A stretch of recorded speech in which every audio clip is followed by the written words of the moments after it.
ಅಯ್ಯೋ ಅಲ್ಲ ರೀ, ಅವನಿಗೆ ಎಂಥ ಲೀಡರ್ ನನಗೆ ಅರ್ಥ ಆಗಲ್ಲ. ಅದು ಅವ್ರ ತಂದೆ, ಅವ್ರ ಅಜ್ಜಿ ಎಂಥ ಒಳ್ಳೆ ಜನ ಲೀಡರ್ ಇದ್ರು. ಇದು ತಲೆ ಇಲ್ಲದ ಲೀಡರ್ ಅದ. ನೀವು ದೇಶದಾಗ ಇವನಿಗೆ ಹೆಂಗೆ ಇವು ವಿರೋಧ ಪಕ್ಷದ ನಾಯಕರು ಮಾಡಿರೋ ದೇವ್ರಿಗೆ ಗೊತ್ತಪ್ಪ.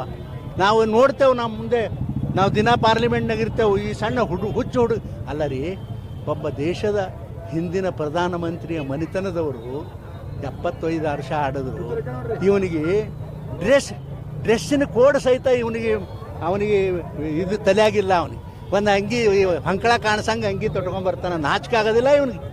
ಇವನು ರಾಜೀವ್ ಗಾಂಧಿನ? ಇವನು ಯಾವ ಗಾಂಧಿ? ಇವನು ಗಾಂಧಿ ಮನೆತನಕ್ಕೆ ಅವಮಾನ ತರತಕ್ಕಂಥ ವ್ಯಕ್ತಿ. ಅಂಥ ಒಂದು ಒಳ್ಳೆಯ ಕುಟುಂಬದಲ್ಲಿ ಹುಟ್ಟ್ಯಾನ ಅಂಥೇಳಿ ನಾನು ಅವನ ಬಗ್ಗೆ ನಾನು ಖಂಡನ ಮಾಡ್ತೀನಪ್ಪ. ಸರಿ ನೋಡ್ರಿ, ಅದು ಏನು ರಾಜಕಾರಣ ಅದೋ ಏನೋ ಗೊತ್ತಿಲ್ಲ.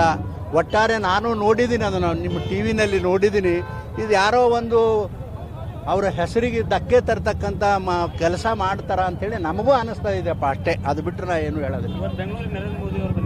ಬಂದಿದ್ದಾರೆ, ನರೇಂದ್ರ ಮೋದಿ ಮಾಡ್ಲಾಗತ್ತಾರ. ಈಗ ನಡೆದದ 11 ಗಂಟೆಗೆ ನೋಡಿ ಬಂದೀನಿ. ಈಗ ನಡೆದ ಭಾಳ ಸಂತೋಷ.